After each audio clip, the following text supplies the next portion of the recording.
बच्चों, हम कक्षा 12 के इतिहास विषय का अध्ययन कर रहे हैं, जिसका प्रथम भाग है भारतीय इतिहास के कुछ विषय, और इसके दूसरा अध्याय राजा, किसान और नगर का हम अध्ययन कर रहे हैं, जिसमें आरंभिक राज्य और उसकी अर्थव्यवस्थाओं के बारे में है। इसमें 600 ईस्वी पूर्व से लेकर के 600 ईस्वी तक के यानी लगभग 1200 वर्षों के कालखंड में किस प्रकार की राजनीतिक व्यवस्थाएं रहीं और किस प्रकार की अर्थव्यवस्थाएं रहीं, उसके बारे में हम अध्ययन कर रहे हैं। बच्चों, इसमें यानी इस कालखंड में जो शुरुआती रूप में कोई विस्तृत और बड़ा राज्य था, वो था मौर्य साम्राज्य। मौर्य साम्राज्य को हम देखते हैं। देखिए, ये एक आरंभिक साम्राज्य था, प्रारंभिक साम्राज्य था मौर्य साम्राज्य, और इसका प्रारंभ 321 ईस्वी पूर्व से शुरू हुआ और 185 ईस्वी पूर्व में यह साम्राज्य समाप्त हो गया। मुख्य रूप से इसमें 10 शासक हुए: चंद्रगुप्त मौर्य, बिंदुसार, अशोक, कुणाल, दशरथ, संप्रति, शालिशुक, देववर्मन, शतधन्वन और वृहद्रथ। देखिए, ये 3 शासक थे, चंद्रगुप्त मौर्य, बिंदुसार और अशोक। यही इस साम्राज्य के बहुत प्रमुख और प्रसिद्ध शासक हुए। इनका कार्यकाल भी बहुत बड़ा था। चंद्रगुप्त मौर्य का आप कार्यकाल देखिए, लगभग 24 वर्षों का कार्यकाल रहा। बिंदुसार का आप देखिए, लगभग 27 वर्षों का इसका कार्यकाल रहा। अशोक का कार्यकाल देखिए, लगभग 37 सालों तक अशोक का कार्यकाल रहा। फिर उसके बाद में कुणाल मौर्य का कार्यकाल लगभग 4 वर्ष ही रहा। उसके बाद में दशरथ का जो कार्यकाल है वो भी लगभग 4 वर्ष ही रहा। संप्रति का कार्यकाल है वो लगभग 9 वर्षों तक रहा। शालिशुक मौर्य का कार्यकाल लगभग 13 वर्षों तक रहा, और उसके बाद में देववर्मन का कार्यकाल लगभग 7 वर्षों तक रहा।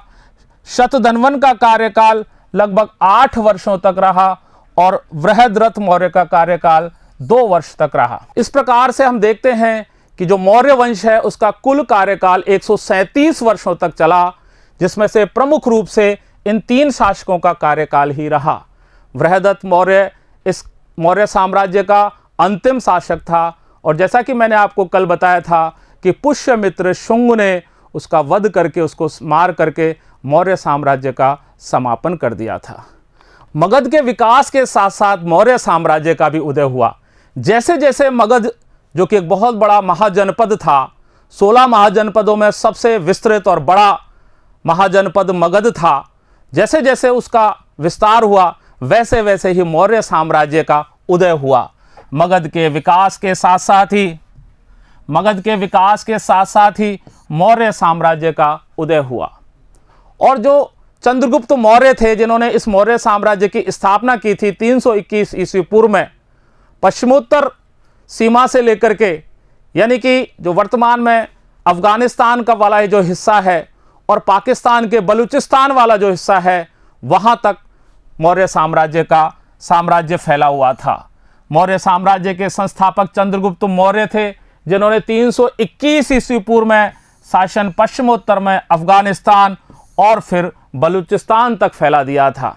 फिर चंद्रगुप्त मौर्य के जो पौत्र थे अशोक उस समय के बहुत ही प्रसिद्ध शासक थे। उन्होंने कलिंग पर भी विजय प्राप्त की थी। उसके पौत्र अशोक को आरंभिक भारत का सर्वप्रसिद्ध शासक माना जा सकता है। कलिंग उड़ीसा में जो है, वहां पर अशोक ने विजय प्राप्त की थी, और कलिंग विजय के बाद में ही अशोक का हृदय परिवर्तन हुआ था और उन्होंने अहिंसा का विरोध किया, युद्धों पर विराम लगाया, और उसके बाद में धम्म का और शांति का संदेश पूरे विश्व में फैलाया। मौर्य वंश के बारे में अगर हम जानकारी प्राप्त करने की बात करें बच्चों, कि जो मौर्य वंश का इतिहास है उसका हम पता कैसे लगाएं, तो इसके लिए हमारे पास मुख्य रूप से 2 स्रोत हैं, एक साहित्यिक स्रोत और एक पुरातात्विक स्रोत। साहित्यिक स्रोत बच्चों वो होते हैं जिनमें पुरानी पुस्तकें, पुराना साहित्य, पुराने जो लेखन के द्वारा जो भी हमें चीज़ मिलती हैं वो साहित्यिक स्रोतों में आती हैं। और पुरातात्विक स्रोत वो होते हैं जिनमें पुरानी वस्तुएं हैं जो हमको पुराना इतिहास का बोध कराती हैं। मौर्य वंश के बारे में जानकारी प्राप्त करना। मौर्य साम्राज्य के इतिहास की रचना के लिए इतिहासकारों ने विभिन्न प्रकार के स्रोतों का उपयोग किया। पहला, साहित्यिक स्रोत। अब साहित्यिक स्रोतों में कौन कौन से स्रोत हैं? देखिए, साहित्य यानी किताबों के द्वारा या पुराने साहित्यों के द्वारा, पुराने लेखन के द्वारा, तो उसमें सबसे पहले मेगस्थनीज ने, जो कि स्वयं दरबारी थे चंद्रगुप्त मौर्य के, उन्होंने एक पुस्तक लिखी, इंडिका। मेगस्थनीज यूनान से आए हुए थे और वो चंद्रगुप्त मौर्य के दरबार में रहते थे। तब तक के जो मौर्य साम्राज्य के जो प्रशासन है, सैनिक प्रबंधन है, उसके बारे में उन्होंने अपनी पुस्तक में लिखा है। मौर्यकालीन इतिहास के पुनर्निर्माण हेतु समकालीन रचनाएं मूल्यवान सिद्ध हुई हैं। चंद्रगुप्त मौर्य के दरबार में आए यूनानी राजदूत मेगस्थनीज द्वारा इंडिका में लिखा गया विवरण, जिसके अब कुछ अंश ही उपलब्ध हैं। हालांकि इंडिका जो है उसके अब बहुत कम अवशेष रह गए हैं, कुछ अंश ही बचे हैं, लेकिन बाकी जो बचे हैं या प्राचीन काल से हम जो सुनते आ रहे हैं उसके अनुसार इंडिका के द्वारा मौर्य प्रशासन, मौर्य साम्राज्य, मौर्य जो सैनिक जो गतिविधियां थी, उनकी जानकारी मिलती है। इसके अलावा मंत्री थे कौटिल्य या विष्णुगुप्त जिनका नाम था, उन्होंने एक पुस्तक की रचना की थी जिसका नाम है अर्थशास्त्र। इस अर्थशास्त्र के अंदर भी जो मौर्य साम्राज्य है उसका विस्तृत विवरण है, उस प्रशासन का विवरण है मौर्य साम्राज्य के, उनके सैनिक प्रबंधन का और सेना का विवरण है, और मौर्य साम्राज्य के नीति और सिद्धांतों का भी विवरण है। कौटिल्य चाणक्य द्वारा लिखी गई अर्थशास्त्र पुस्तक से भी हमको चंद्रगुप्त मौर्य तक के जो साम्राज्य के बारे में पता लगता है। इसके अलावा परवर्ती जैन और बौद्ध ग्रंथ हैं, उनके द्वारा, पौराणिक ग्रंथों के द्वारा और संस्कृत वाग्मयों के द्वारा भी हमको मौर्य साम्राज्य की जानकारी मिलती है।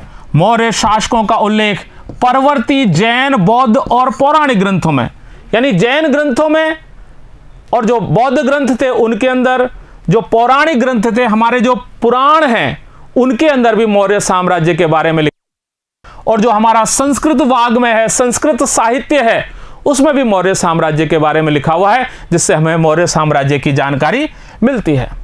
अब देखिए, पुरातात्विक स्रोत। पुरातात्विक स्रोत कौन से होते हैं? जो पुरानी चीजें, पुराने भवन, पुरानी वस्तुएं, उनको पुरातत्व बोलते हैं। और पुरातात्विक स्रोतों के द्वारा भी हमको मौर्य साम्राज्य की जानकारी मिलती है। अब इसमें सबसे पहला और सबसे अच्छा प्रमाण है अशोक के अभिलेख और स्तंभ। अशोक के अभिलेख और स्तंभ मौर्य साम्राज्य के बारे में बहुत कुछ जानकारी देते हैं। पत्थरों और स्तंभों पर मिले अशोक के अभिलेख सबसे मूल्यवान स्रोत हैं। इसके अलावा मौर्यकालीन जो मूर्तियां हैं वो भी मौर्य काल के बारे में, मौर्य साम्राज्य के बारे में विस्तृत विवरण पेश करती हैं। अब देखिए आगे, जो अशोक था, अशोक अकेला एक ऐसा सम्राट था जिसने अपने अधिकारियों और प्रजा के लिए संदेश लगवाए। और वो किस पर लगवाए? पत्थरों पर। पत्थर प्राकृतिक भी थे और पॉलिश किए हुए भी थे। उसने पूरे भारतवर्ष में, पूरे उपमहाद्वीप क्षेत्र में अपने अभिलेख इन पत्थरों के द्वारा स्थापित करवाए, जिनमें संदेश थे। वो संदेश अधिकारियों के लिए भी थे और प्रजा के लिए भी थे। अशोक वह पहला शासक था जिसने अपने अधिकारियों और प्रजा के लिए संदेश प्राकृतिक पत्थरों और पॉलिश किए हुए स्तंभों पर लिखवाए थे। अशोक ने इन अभिलेखों के द्वारा अपने धम्म का प्रचार भी किया। इस धम्म का प्रचार अशोक ने कई तरीकों से किया, लेकिन जो सबसे प्रमुख धम्म का प्रचार किया वो अपने अभिलेखों के द्वारा किया। भाषा और लिपियों के बारे में बताता हूं। भाषा और लिपियों में क्या अंतर है? भाषा जो हम बोलते हैं वो भाषा है, यानी हमारे विचारों को बोलकर एक दूसरे से जब हम विनिमय करते हैं तो भाषा होती है। लेकिन जब उसको हम कागज पर लिखते हैं या किसी पत्थर पर लिखते हैं, जब लिखने का कार्य करते हैं, तो वो लिपि होती है। भाषा जो बोलने में प्रयुक्त हो, लिपि जो लिखने में प्रयुक्त हो। अब भाषाएं कौन सी है? जैसे हमारी हिंदी भाषा है, वो भाषा है। अंग्रेजी भाषा है, उस प्रकार से देखिए बहुत सारी भाषाएं हैं, जैसे अरामाइक भाषा है, यूनानी भाषा है, प्राकृत भाषा है। प्राकृत भाषा, उस समय प्राकृत भाषा का प्रयोग किया जाता था क्योंकि आमजन की भाषा थी। लिपियां जो लिखने के काम में आती हैं वो लिपियां होती हैं। अब लिपियों में जैसे देवनागरी लिपि है, जैसे ब्राह्मी लिपि है, खरोष्टी लिपि है, ये लिपियां हैं और इन लिपियों के द्वारा लिखने का कार्य किया जाता है। अशोक के जो संदेश थे, जो उसके अभिलेखों में पाए गए हैं जो संदेश, वो प्राकृत भाषाओं में थे। उसके अलावा वो अरामाइक और यूनानी भाषाओं में भी थे। प्राकृत भाषाओं में जो हमारा जो भारतवर्ष का जो लगभग हिस्सा है आज की तारीख में, वहां पर प्राकृत भाषाओं के उसके अभिलेख पाए गए हैं, क्योंकि यहां आम जन की यह भाषा थी। लेकिन जो अफगानिस्तान वाले इलाका है, वहां के जो संदेश हैं वो अरामाइक और यूनानी भाषा के संदेश हैं। अशोक के अधिकांश अभिलेख प्राकृत भाषा के हैं, जबकि पश्चिमोत्तर में मिले अभिलेख अरामाइक और यूनानी भाषा के हैं। ये जो प्राकृत भाषा वाले अभिलेख हैं वो सारे के सारे ब्राह्मी लिपि में लिखे गए हैं, जबकि पश्चिमोत्तर के जो अभिलेख हैं वो खरोष्टी लिपि में लिखे गए हैं। अरामाइक और जो यूनानी भाषा है या जो लिपियां हैं, उनका प्रयोग अफगानिस्तान के पास में जो क्षेत्र है वहां पर है, क्योंकि वहां यूनानी लोगों का ज़्यादा आना जाना रहता था और वो लोग इस भाषा को या लिपि को ज़्यादा आसानी से समझते थे। अब अशोक का धम्म देखिए आप। अशोक का धम्म क्या है? अशोक ने मनुष्य को जीवन जीने के लिए एक नियमों की एक संहिता तैयार की और वो संहिता ही अशोक का धम्म कहलाई। अशोक के धम्म में कुछ विशेष बातें थीं। बड़ों का सदैव आदर करना चाहिए। जो साधु हैं और जो सन्यासी हैं उनके प्रति सदैव उदार व्यवहार रखना चाहिए। दासों और सेवकों के साथ भी सदैव उदार रहना चाहिए। दूसरे जो धर्म हैं उन धर्मों का भी हमें आदर सत्कार करना चाहिए और किसी भी प्राणी को परेशान नहीं करना चाहिए, प्राणियों का वध नहीं करना चाहिए, जीव हत्या नहीं करनी चाहिए। अहिंसा परमो धर्म, जो कि हमारा भारतवर्ष का प्राचीन काल से सिद्धांत रहा है, वो सिद्धांत अशोक के इस धम्म में है। बड़ों के प्रति आदर का भाव रखना चाहिए, सन्यासियों और ब्राह्मणों के प्रति उदारता का भाव रखना चाहिए, सेवकों और दासों के प्रति भी उदार व्यवहार होना चाहिए, दूसरे के धर्मों की और परंपराओं का आदर भी करना चाहिए, प्राणियों का वध नहीं करना चाहिए, जीव हिंसा ना करनी चाहिए। इसके अलावा ये जो धम्म के सिद्धांत थे, ये धम्म के सिद्धांत बहुत ही साधारण और सार्वभौमिक थे, यानी कठिनाई नहीं थी इनको पालन करने में। ये दैनिक जीवन में इनका पालन बहुत आसानी से किया जा सकता है। इसके लिए कुछ भी अतिरिक्त करने की आवश्यकता नहीं है। ये बिल्कुल साधारण सिद्धांत थे और ये सार्वभौमिक थे, यानी पूरे जगत के लिए थे, पूरे संसार के लिए थे। इनका पालन हर कोई कर सकता है, पूरे संसार में इसका पालन किया जा सकता है। अशोक ने जो धम्म का सिद्धांत दिया उसमें उसने बताया कि इसके द्वारा आप इस संसार में और अगले संसार में भी अपना जीवन ठीक प्रकार से चला सकते हैं, यानी इस जीवन में भी और अगले जीवन में भी आपको इसका लाभ मिलेगा। अशोक का जो धम्म का सिद्धांत था, इसने उसके राज्य को अक्षुण्ण बनाए रखा, अखंड बनाए रखा। क्यों? क्योंकि उस समय जैसे ही ये धम्म का प्रचार हुआ, प्रसार हुआ, तो अहिंसा की बात आ गई, युद्ध का परित्याग कर दिया गया और फिर जो युद्ध होने बंद हो गए तो अशोक का राज्य भी अक्षुण्ण रहा। अशोक के अनुसार धम्म के माध्यम से लोगों का जीवन इस संसार में और उसके बाद के संसार में अच्छा रहेगा, उसने बताया। और धम्म के प्रचार के लिए धम्म महामात्र नाम से विशेष अधिकारियों की नियुक्ति भी की गई। महामात्र भी बोलते हैं इनको। धम्म का प्रचार करने के लिए उसने विशेष अधिकारियों की नियुक्ति की, जो पूरे विश्व में अलग अलग स्थानों पर जाकर के धम्म का प्रचार और प्रसार करते थे। धम्म के प्रचार के द्वारा अशोक ने अपने साम्राज्य को अखंड बनाए रखने का भी प्रयास किया। साम्राज्य उसका अखंड बना रहा। अशोक प्रजावत्सलता और अपने हृदय के अंदर उदारता और कृपालुता के कारण पूरे विश्व के अंदर एकमात्र ऐसा शासक था जो सदैव जाना जाएगा और भारतीय इतिहास के गगन में एक तारे की तरह सदैव चमकता हुआ रहेगा। अपनी प्रजावत्सलता और अहंकार रहित हृदय की उदारता और कृपालुता में अशोक पूरे विश्व के राजाओं में नितांत एक ही था। भारतीय इतिहास गगन का वह सबसे अधिक चमकने वाला तारा है। अब देखिए अशोक के अभिलेखों को देखते हैं हम। अशोक के अभिलेख 3 प्रकार के थे। एक महाशिलालेख यानी बड़ी बड़ी शिलाओं पर जो अभिलेख थे, लघु शिलालेख थोड़ी छोटी शिलाओं पर अभिलेख थे, और स्तंभ अभिलेख जो स्तंभों के ऊपर अभिलेख थे। देखिए ये वाला जो लाल वाला निशान है वो महाअभिलेखों को बताता है। देखिए ये गिरनार में है, ये यहाँ सोपारा में है, ये सन्नति में है, ये कंधार में है, ये तक्षशिला में है, इसके अलावा ये कलसी में है, और यहाँ पर ये आप कलिंग में है। इन जगहों पर, इन स्थानों पर महाशिलालेख पाए गए। उसके बाद में जो नीले रंग वाले हैं वो लघु, जो चौकोर हैं वो लघु शिलालेख हैं। ये देखो महाशिलालेख चारों तरफ अलग अलग दिशाओं में फैले हुए हैं। लघु शिलालेखों में सबसे विशिष्ट हमारे राजस्थान का बैराठ वाला शिलालेख है, उसके बाद में भामू वाला है, उसके बाद में आप देखिए यहाँ पर बहुत सारे हैं। इस स्थान पर, दक्षिण के स्थानों पर ये लघु शिलालेख बहुत सारे हैं। देखिए इस बीच में। इसके अलावा स्तंभ शिलालेख, स्तंभ शिलालेख उसकी राजधानी पाटलिपुत्र के पास में बहुत सारे हैं। इधर मेरठ में है, उसके बाद में इधर देखिए यहाँ पर ये रामपुरवा में है, सारनाथ में है, और ये पाटलिपुत्र में है, गुजर में है, इधर सांची में है। यहाँ पर स्तंभ अभिलेख पाए गए हैं। मौर्य साम्राज्य के प्रशासन की बात करें तो मौर्य साम्राज्य का प्रशासन उसके अलग अलग भागों में बटा हुआ था।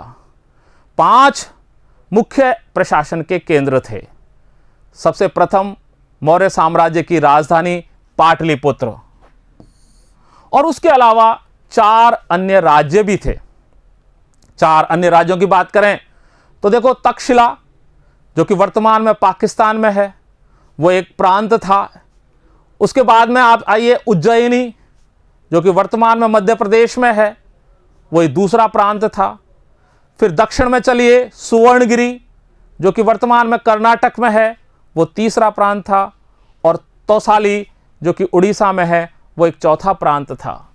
तक्षशिला जो कि वर्तमान में पाकिस्तान में है, उज्जैनी, तौसाली और सुवर्णगिरी, ये 5 मौर्य साम्राज्य के प्रमुख राजनीतिक केंद्र थे, जहां पर राजा अथवा उसके सहायक या सरदार सरकार चलाते थे, शासन चलाते थे।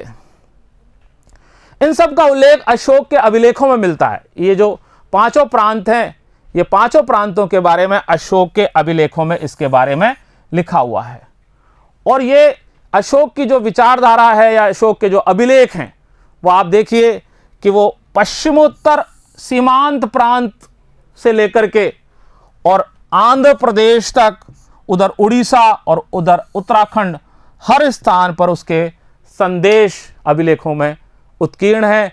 और उन अभिलेखों में इन राजधानियों के बारे में, इन प्रांतों के बारे में भी वर्णन है। प्रशासनिक व्यवस्था की बात करें, मौर्य साम्राज्य का जो प्रशासन था वो किस प्रकार का था। देखिए आप, मौर्य साम्राज्य इतना विस्तृत था कि इतिहासकारों का कहना है कि पूरे ही साम्राज्य में एक जैसा प्रशासन रहा हो, ऐसा कहना बहुत ही मुश्किल है। राजधानी अथवा उसके जो पास के प्रांत थे वहां तो हो सकता है नियंत्रण ठीक प्रकार का हो, लेकिन जो दूर के प्रांत थे वहां भी वैसा ही नियंत्रण रहा हो, यह कहना आसान नहीं है। अब देखिए इसमें भी बड़ी प्रॉब्लम थी। यह इतना विस्तृत क्षेत्र था और इतना सुदूर क्षेत्र था कि कहां एक तरफ अफगानिस्तान का पहाड़ी भाग और कहां दूसरी तरफ उड़ीसा का तटवर्ती इलाका। इस पूरे क्षेत्र पर नियंत्रण रखना अपने आप में बहुत ही कठिन काम था। इतने बड़े साम्राज्य की प्रशासनिक व्यवस्था के बारे में इतिहासकारों का मानना है कि पूरे साम्राज्य में एक जैसी व्यवस्था रखना संभव बहुत ही मुश्किल था। साम्राज्य में शामिल क्षेत्र बड़े विविध और भिन्न प्रकार के थे। कहां अफगानिस्तान के पहाड़ी क्षेत्र और कहां उड़ीसा के तटवर्ती क्षेत्र। संभव है कि सबसे अधिक प्रशासनिक नियंत्रण साम्राज्य की राजधानी और उसके आसपास के प्रांतीय क्षेत्रों पर रहा होगा। ऐसा माना जा सकता है कि जो राजधानी थी पाटलिपुत्र, और उसके आसपास के जो प्रांत थे वहां तो नियंत्रण प्रशासन का ठीक प्रकार से रहा होगा, लेकिन हम ये माने कि मौर्य साम्राज्य का प्रशासन सब जगह एक जैसा था, ऐसा मानना हमारी भूल है। इसके अलावा देखिए प्रांतों का विभाजन या चयन किस प्रकार से किया गया था। ये जो प्रांत थे और राजधानी थे, इनका चयन इस प्रकार से था कि देखिए जैसे अपन बात करें कि ये भारतवर्ष है वर्तमान का, अब एक यहां पे तक्षशिला, दूसरा मध्य में उज्जैनी, तीसरा दक्षिण में सुवर्णगिरी, चौथा उड़ीसा में तोसाली, पांचवा वर्तमान बिहार में पाटलिपुत्र। ये प्रांत थे। अब इनमें ये जो दोनों जगह थी तक्षशिला और उज्जैनी, ये लंबी दूरी के व्यापारिक मार्ग पर स्थित थी, इसलिए इनका एक अपने आप में बहुत महत्व था। सुवर्णगिरी थी, वहां पर सुवर्णगिरी यानी सोने का पहाड़, इसका सोने के कारण इसका अपने आप में बहुत महत्व था। और ये जो उड़ीसा वाला इलाका था, ये तटवर्ती इलाका था, व्यापार के मामले में बहुत विशिष्ट था।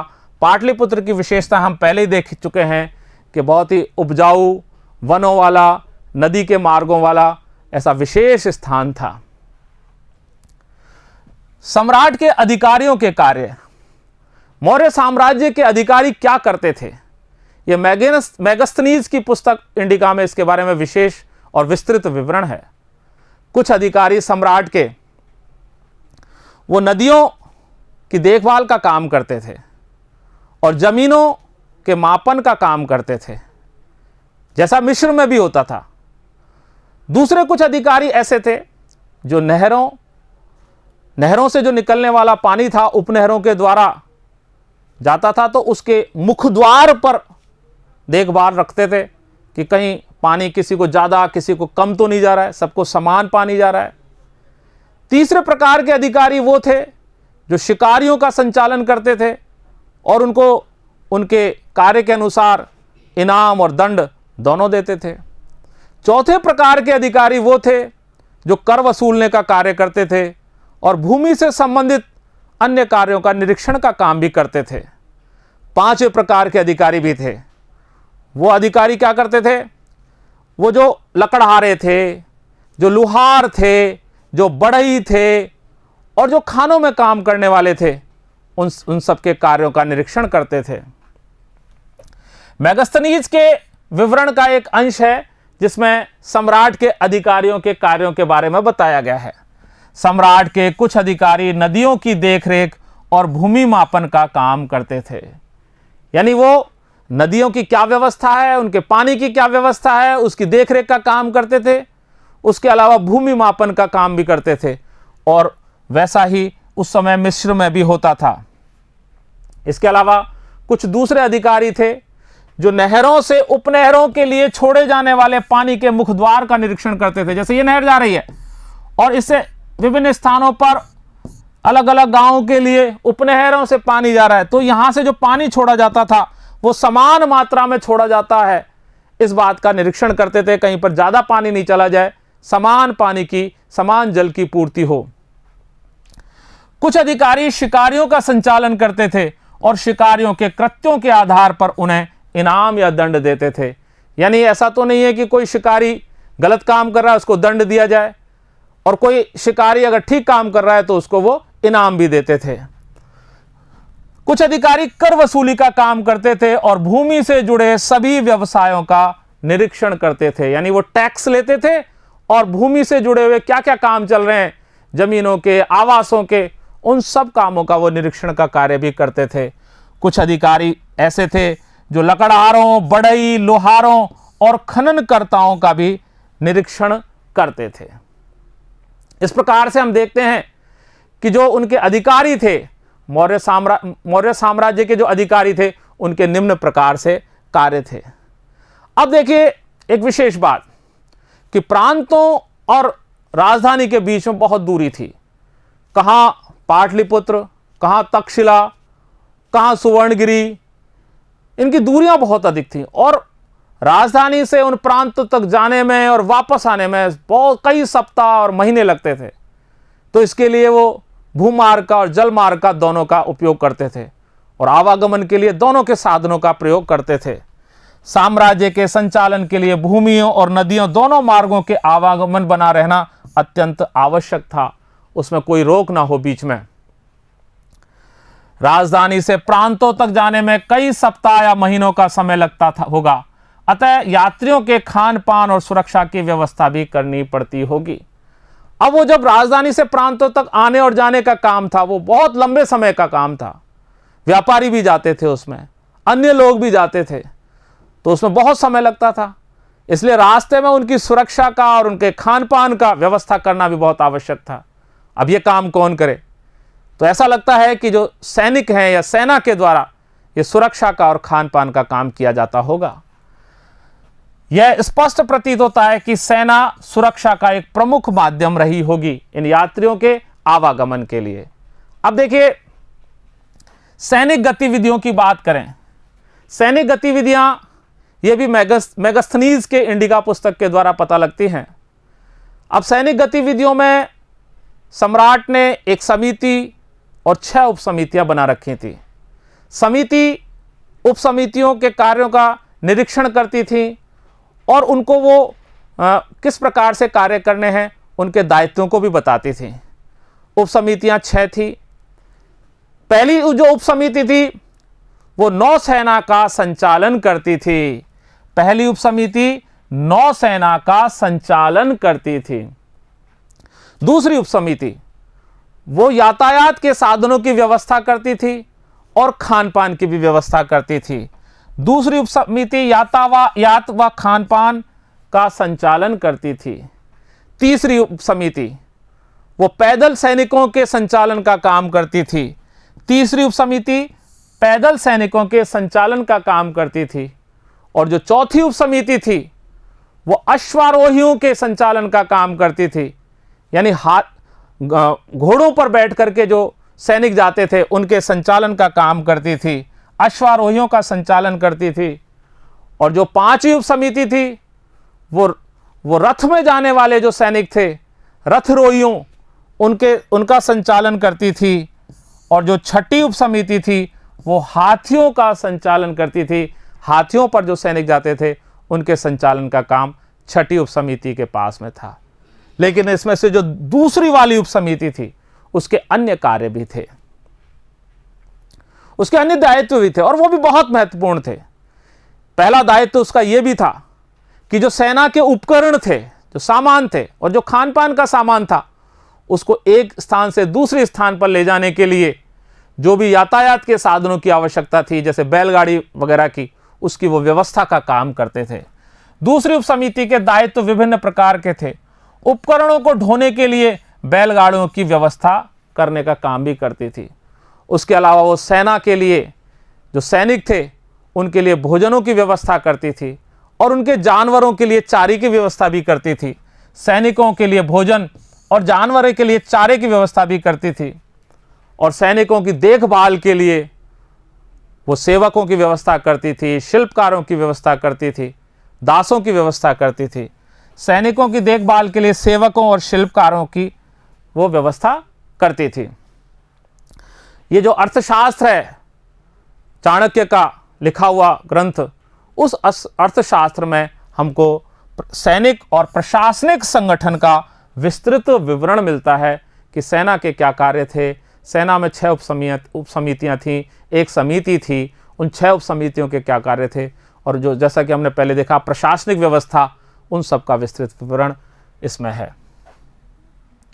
और देखिए बहुत मजेदार बात कि जो यूनानी स्रोत हैं, यानी जो यूनान का यहाँ व्यापार था, यूनानी यहाँ पर आए भी थे, युद्ध भी किए थे उन्होंने यहाँ आकर के, और स्वयं मेगास्थनीज यूनान का ही रहने वाला था, तो और वो चंद्रगुप्त मौर्य का दरबारी था, इसलिए यूनान का यहाँ से बहुत संपर्क था।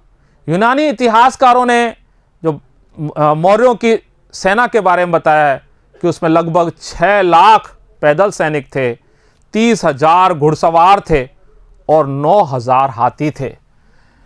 मौर्य सम्राट के पास 6 लाख पैदल सैनिक थे, 30,000 घुड़सवार थे और 9,000 हाथी थे। यानी इतनी विस्तृत सेना रही होगी, इसकी कल्पना करना भी बहुत कठिन है। अब देखिए मौर्य साम्राज्य का महत्व। मौर्य साम्राज्य हमारे जो प्राचीन भारत के इतिहास से लेकर के और आज तक के इतिहास का जो प्रमुख राज्यों में से एक राज्य रहा है। इतिहासकारों ने मौर्य साम्राज्य को भारतीय इतिहास का एक प्रमुख काल माना है। और जो इस काल की जो प्रस्तर की मूर्तियां थी, पत्थर की बनी हुई मूर्तियां और जो पुरावस्तुएं थी, वो इसकी कला के नमूनों के एक गवाह है कि जो मौर्य काल था वो कितना वैभवशाली और कितना उत्कृष्ट काल था। प्रस्तर की मूर्तियों सहित मौर्यकालीन सभी पुरातत्व एक अद्भुत कला के प्रमाण थे जो साम्राज्य की पहचान माने जाते हैं। इसके अलावा इतिहासकारों ने यह भी माना है कि जो अशोक के अभिलेख हैं वो अन्य राजाओं के अभिलेखों से भिन्न हैं और उन्होंने अशोक को एक बहुत ही शक्तिशाली और बहुत ही मजबूत शासक माना है, जो बहुत ही श्रम करने वाला भी था। और अशोक बहुत विनीत शासक भी माना गया है क्योंकि उसने अन्य समकालीन और उसके बाद वाले राजाओं की भांति उपाधियां धारण नहीं की। इतिहासकारों के अनुसार अशोक के अभिलेख अन्य शासकों से भिन्न हैं, अतः उन्होंने अशोक को एक बहुत ही शक्तिशाली और परिश्रमी शासक माना है। साथ ही वे बाद के उन राजाओं से विनीत भी थे जो अपने नाम के साथ बड़ी बड़ी उपाधियां जोड़ते थे, अपने नाम के बाद में और पहले उपाधियां लगाते थे। और इस कारण से ही जो 20वीं शताब्दी के राष्ट्रवादी नेता थे, स्वतंत्रता के समय के जो राष्ट्रवादी नेता थे, वो अपना प्रेरणा स्रोत अशोक को ही मानते हैं। उपरोक्त कारणों से ही 20वीं सदी के राष्ट्रवादी नेताओं ने अशोक को ही अपनी प्रेरणा का स्रोत माना है। इसके उपरांत लगभग 150 वर्ष बाद में मौर्य काल समाप्त हो गया। समाप्त होने के कई कारण माने गए हैं, उनमें शायद एक कारण ये रहा होगा कि पूरे उपमहाद्वीपीय क्षेत्र में उनका शासन नहीं था और उसके अलावा कुछ इलाके बहुत दूर के थे जहां पर शायद उनका नियंत्रण नहीं रहा होगा। लेकिन मौर्य काल के या मौर्य साम्राज्य के समाप्ति के साथ ही नए नए राज्य और रजवाड़े अस्तित्व में आने लगे। बच्चों, इसके साथ ही मौर्य साम्राज्य का हमारा जो भाग है वो पूरा हुआ और हम अब जो अगला भाग है उसमें राजतंत्र के नवीन सिद्धांत, दक्षिण के राजा और सरदार, उनके बारे में अध्ययन करेंगे। धन्यवाद।